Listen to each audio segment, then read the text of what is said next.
I hated my healthy relationship. There was a part of me that did not like this person, did not like how he held me accountable. What's up, guys? It's your girl Rivah, and I'm back again with another video. So I actually saw this video when I was scrolling through social media, and I couldn't believe it. Okay, I couldn't believe the foolishness. So what I'm gonna do is I'm not even gonna explain nothing. I'm just gonna press play, pause, play, and give you guys my thoughts, my feelings, my opinions on this entire situation. I hated my healthy relationship. I didn't know what I was getting myself into. Everything seemed extremely foreign to me. I even remember at the beginning of my relationship, I'm like, hey, there's a part of me inside that does not like you. You see, whenever we have these conversations of like, this is why men are done. This is why men don't want to get married. This is why, this is how women overcomplicate things and self-sabotage and ruin their own relationships. There's a lot of women who always flood the comments like, oh, you don't know what you're talking about. Oh, speak for yourself. You're projecting, blah, blah, blah, blah. But then when you have the women come out and say these things, it's crickets. Where are those same women who, stand there talking about, oh, you're a pick-me, you're just trying to get male validation, when I'm just over here speaking the truth? Where are you guys when there's women like this saying that they get into a healthy relationship, the relationship is so healthy, they don't like it, and they turn around and realize that they actually don't like the man because comfort is uncomfortable to them because they are so stuck in their toxic ways?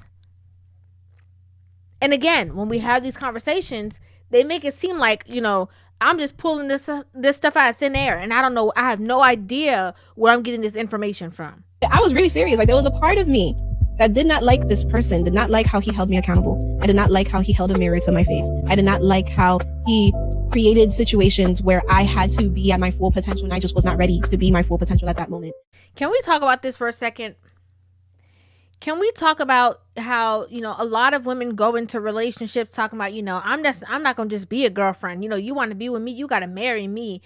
And, I'm not just somebody that you play around with and stuff like that. I'm a long-term kind of girl. And if you got to be with me, then you got to act like this, and you got to do this, and you got to, portray yourself in this way.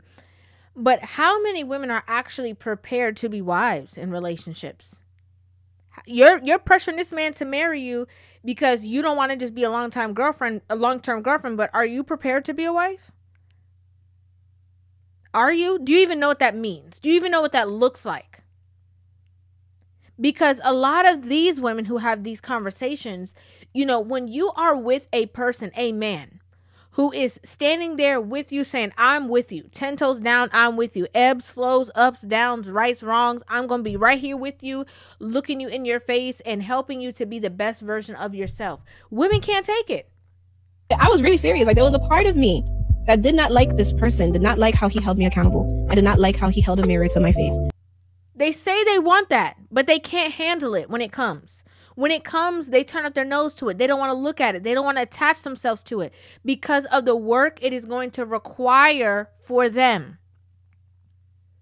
When a man is looking at you and trying to help you be the best version of yourself, it is going to awaken the things that you had dormant within yourself, that your homegirls, let it be what it is, everybody around you, oh, we don't got no problem, oh yeah, girl, if you guys break up, he's the problem. But when somebody is showing you, actually and factually that the problem is you, can you handle that? I did not like how he created situations where I had to be at my full potential, and I just was not ready to be my full potential at that moment. If women would choose to be honest, there's a lot more women that can agree with her than can disagree with her.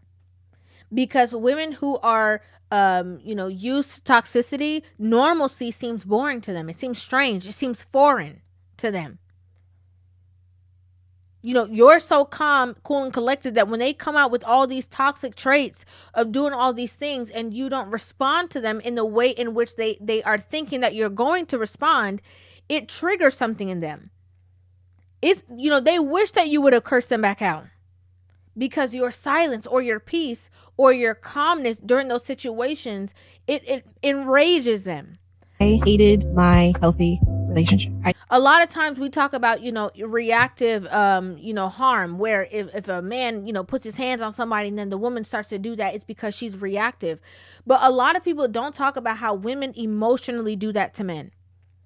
You have a man who's calm, who, he is just chilling. Nothing don't really bother him too much. He don't really take stuff too serious. He don't take stuff to heart in a certain way. He's just a go with the flow kind of guy. And after she's done with him, he becomes toxic. He becomes argumentative. He's so used to that kind of behavior after a while because she's drawing it out of him.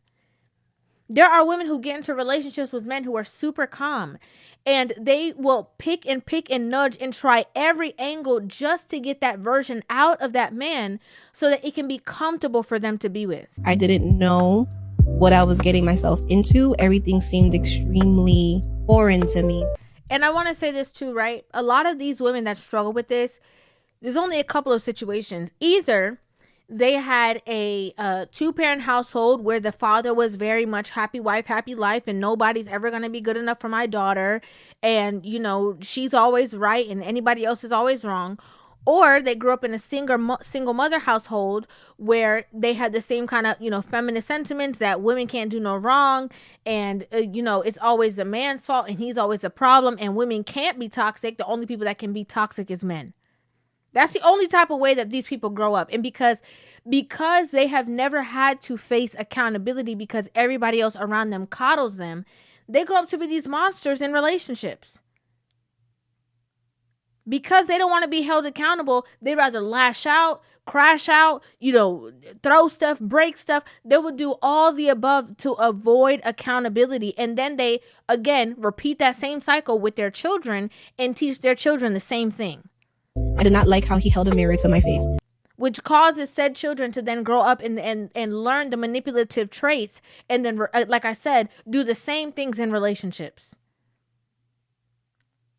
This is why it's a very difficult thing when men get into relationships with women that they see potential out of, because he does not know if this is going to be the beginning to an end where this is going to, affect his now mental health, his stress levels, or if it's truly somebody that is willing to grow, to elevate, and to change. It's hard to know.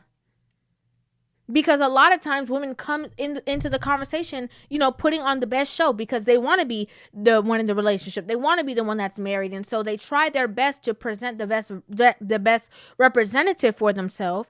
But you have to dig and pick, different layers off of that person to be able to see them for who they truly are. You got to see how she acts when you tell her no. You got to see how she acts when things are not going her way. You got to see how she's acting when she's stressed out. How does she handle stress? How does she maneuver it? You have to be able to see that person in all different facets to know, that, just a glimpse of what you're signing up for. And that's why a lot of men are choosing not to sign up for it. I did not like how he created situations where I had to be at my full potential and I just was not ready to be my full potential at that moment. They have all these women talk about, oh, these men are sassy.